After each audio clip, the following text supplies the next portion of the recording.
sepanjang usia manusia selalu ada yang tidak toleran, selalu ada yang mau melakukan kekerasan. Di situ pentingnya penegakan hukum. Maka jika saya presiden, jika ada kekerasan, saya akan perintahkan kepada aparat keamanan untuk langsung menangkap, memproses dan membawanya ke pengadilan. Izinkan saya untuk menyampaikan paparan di depan forum yang terhormat ini, Bapak Ketua Komite, Bapak Gubernur, Ketua DPD, dan hadirin sekalian. Ketika kita berbicara tentang bangsa Indonesia, maka saya ingin kita fokus pada manusianya. Bukan kita berbicara tentang infrastrukturnya. Sosial budaya adalah sosial budaya manusia Indonesia. Dan ketika kita bicara manusia, maka visi saya satu kata: Indonesia yang kuat, manusia yang kuat, keluarga yang kuat, ekonomi yang kuat, pertahanan yang kuat, budaya yang kuat. Kata kuncinya ada pada kuat. Dan di sini ditopang bukan dengan negara atau pemerintah yang menjalankan program-program yang sifatnya pasif partisipasi masyarakat. Justru saya jika terpilih menjadi presiden, saya akan menggerakkan bangsa Indonesia untuk turun tangan, terlibat, meraih yang dicita-citakan bangsa Indonesia. Prinsipnya adalah bukan negara datang menyelesaikan masalah bangsa, budaya kita, dan tercermin di Pancasila. Kata kunci Pancasila adalah gotong royong. Itu adalah budaya kita, dan itu hanya bisa jalan jika negara dan pemerintah hadir, mengajak seluruh bangsa terlibat turun tangan. Budaya itu yang akan dibesarkan dan dilanggengkan lewat pemerintahan 5 tahun ke depan. Terima kasih. Baik, tepuk tangan sekali lagi untuk Pak Anies Baswedan. Pak Anies, ini kalau Bapak jadi presiden beneran nanti, pendukungnya saya amin-amin terus ini. Berdasarkan data Pusat Komunikasi dan Informasi mendata konflik, mulai kekerasan, SARA, termasuk pertukaran pelajar, tukaran beneran maksud saya. Nah,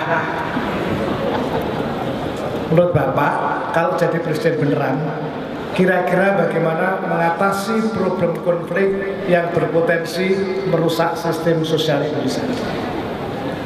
2 menit. Terima kasih.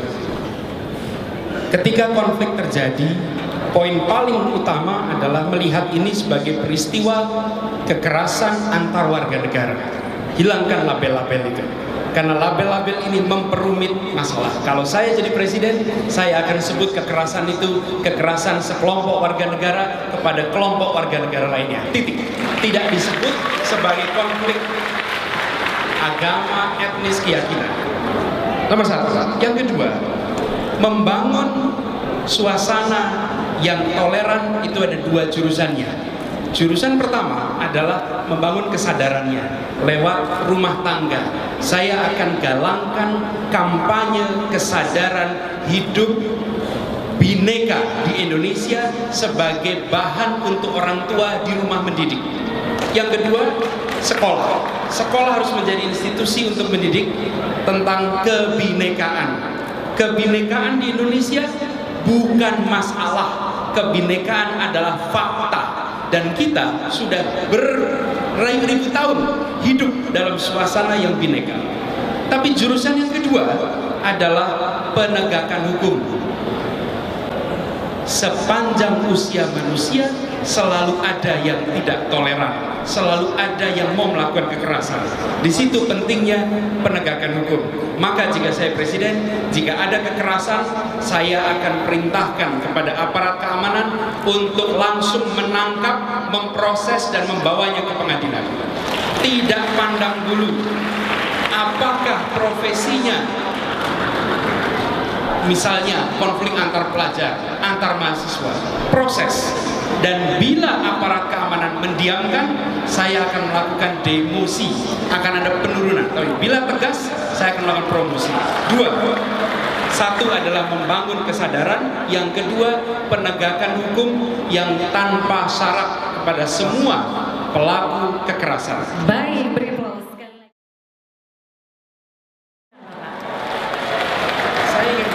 Saya ingin garis bawahi di sini bahwa kebudayaan itu bukan sekedar urusan seni. Seni adalah bagian dari budaya, tapi jangan disamakan budaya dengan seni. Ini dua hal yang berbeda. Bagian dari. Nah, saya kalau menjadi presiden, maka saya ingin berikan ruang bagi budaya itu tumbuh. Budaya itu tumbuh lewat apa? Lewat percaya diri, lewat keyakinan atas jati dirinya. Budaya akan tumbuh, dan di sini yang dibutuhkan Indonesia, ruang bagi budaya yang bervariasi ini untuk tumbuh. Dan di sini saya ingin garis bawahi kenapa banyak budaya-budaya bisa mewarnai dunia, karena mereka begitu yakin atas nilai yang dibawa. Indonesia memiliki potensi yang luar biasa. Yang dibutuhkan adalah ruang bagi dia untuk tumbuh dan mewarnai dunia. Sebagai presiden, saya akan berikan ruang itu seluas-luasnya di seluruh Indonesia. Terima kasih. Baik. Wah, ini para pemilih juga pasti bingung. Semuanya bagus-bagus semua. Anda tadi tanyanya untuk kita menanggapi pertanyaan, komentar. Jadi saya akan tanggapi. Silakan ya, supaya kita konsisten. Moderatornya juga harus konsisten, boleh diawasi juga kan ya. Jadi saya komentar ya. Karena kalau tidak nanti tidak jalan sesuai alurnya. Nah, begini, ketika berbicara menempatkan pasukan di pulau-pulau terdepan, tidak ada sedikit pun pertanyaan bagi kita mengapa itu dilakukan. Itu memang harus dikerjakan, apalagi akhir-akhir ini ada sinyal-sinyal tak nyaman dari tetangga kita. Posisi kita harus tegas. Lalu yang kedua, yang tidak kalah penting, pastikan mereka-mereka yang ditugaskan ke depan, di garis depan, bisa bertugas dengan tenang, karena seluruh keluarganya ditanggung, kesejahteraannya dipastikan, hajat hidupnya berjalan dengan baik. Saya akan konsentrasi betul soal peningkatan kesejahteraan prajurit-prajurit kita, karena pada mereka kita titipkan tugas-tugas yang kita semua mau tahu beres. Mereka yang berada di ujung depan menjalankan yang sulit-sulit, yang berat-berat. Bagian kita menanggung kesejahteraan keluarganya agar mereka bisa menjalankan tugas dengan baik dan tenang. Terima kasih. Baik, terima kasih. Tepat waktu Pak Adis. Ya. Bagaimana? Ya. Sebagai presiden, saya akan gariskan bahwa berjuang bukan pengorbanan. Berjuang adalah sebuah kehormatan. Konsepnya berbeda sama sekali. Ketika Anda dipanggil untuk terlibat dalam sebuah perjuangan, Anda tidak perlu diberi kompensasi, karena Anda mendapatkan kehormatan atas nama kita semua berjuang untuk republik ini. Kiriman pesan seperti itu yang harus dibawa oleh seorang pemimpin. Di depan sini semuanya melakukan terlibat perjuangan politik, Pak Karo. Dan sebagai perjuangan politik, mereka memandangnya sebagai kehormatan. Karena itu 0 rupiah. Dan ini yang ingin kita kirimkan, pesan itu kepada seluruh rakyat Indonesia. Perjuangan mempertahankan republik ini adalah sebuah kehormatan. Karena itu ambil kehormatan itu sebagai perjuangan semesta untuk Indonesia yang lebih baik. Baik. Penyiaran nomor 32/2002, Undang-Undang Penyiaran, televisi dan radio diselenggarakan untuk tujuan memperkokoh integrasi nasional, terbinanya watak dan jati diri bangsa yang beriman, mencerdaskan kehidupan bangsa, adil dan merata, kepastian hukum, keberagaman, kemitraan, etika, kemandirian, kebebasan, dan bertanggung jawab. Tetapi pada prakteknya, menurut seorang profesor komunikasi Dennis Maxwell mengatakan bahwa penyiaran televisi dan radio di samping berdampak positif juga berpotensi menjajah budaya dan berpotensi negatif di bidang lain. Menurut Bapak, kalau jadi presiden, bagaimana membangun dunia penyiaran yang sehat dan bermartabat di Indonesia saat ini dan ke depan? Sudah manggut-manggut siap dengan jawabannya seperti apa Pak? Silakan. Ketika program yang muncul di televisi bermasalah, tak mendidik, maka jangan cepat-cepat bicara sebatas medianya. Jika saya presiden, saya akan minta buatkan daftar sponsor-sponsor program yang tak mendidik. Lalu saya akan panggil semuanya.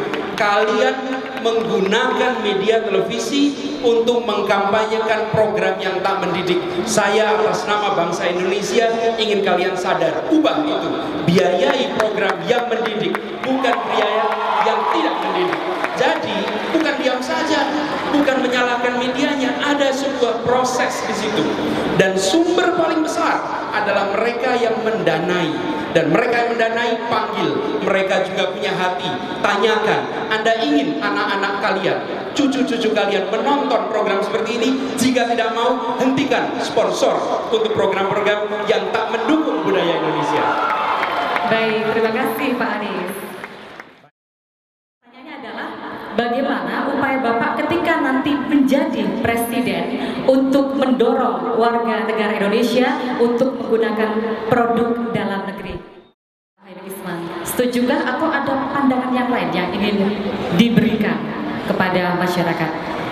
Ya, mendorong untuk kita menggunakan produk dalam negeri itu memerlukan lebih dari slogan dan papan-papan undangan untuk menggunakan dalam negeri.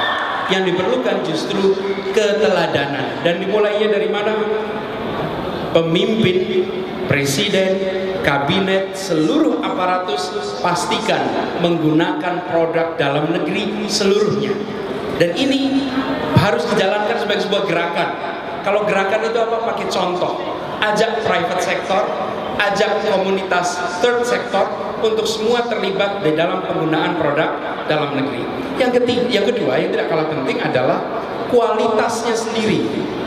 Tidak bisa kita memasuki era baru nanti mengandalkan kualitas produk dalam negeri yang kalah dari luar dan terus-menerus mengatakan harus pakai produk dalam negeri. Saya malah menganjurkan untuk kita tingkatkan standar itu, tuntutannya ditinggikan. Dengan begitu maka kita menggunakan produk dalam negeri tetapi juga kualitasnya tak kalah dari produk internasional. Terima kasih Pak Anies. Tadi kita berbicara Indonesia yang raya, Indonesia yang bineka. Saya ingin garis bawahi, fokus kita bukan soal konflik. Saya ingin tegaskan bahwa kedamaian tidak ditandai dengan tiadanya konflik. Kedamaian ditandai dengan hadirnya rasa keadilan. Itu yang akan menjadi konsentrasi, bukan menghilangkan konflik tapi menghadirkan rasa keadilan. Dan ini artinya kesejahteraan dan keadilan dibereskan bersama-sama sehingga yang disebut sebagai ketimpangan itu bisa tidak lagi menjadi pemandangan umum. Yang kedua, Republik ini hadir dengan semangat gotong royong. Mari kita terus dorong semangat gotong royong ini dengan cara melihat masalah yang ada di Indonesia sebagai masalah kita. Kita miliki masalah itu, lalu kita sama-sama terlibat menyelesaikan masalah. Dan di sini berjuang, terlibat, jangan pernah, saya katakan ulang, dianggap sebagai pengorbanan, tapi jadikan sikap untuk turun tangan, sikap untuk terlibat sebagai sebuah kehormatan. Dan ini yang harus dikembalikan di Indonesia kita. Terima kasih. Terima kasih. Tepuk tangan.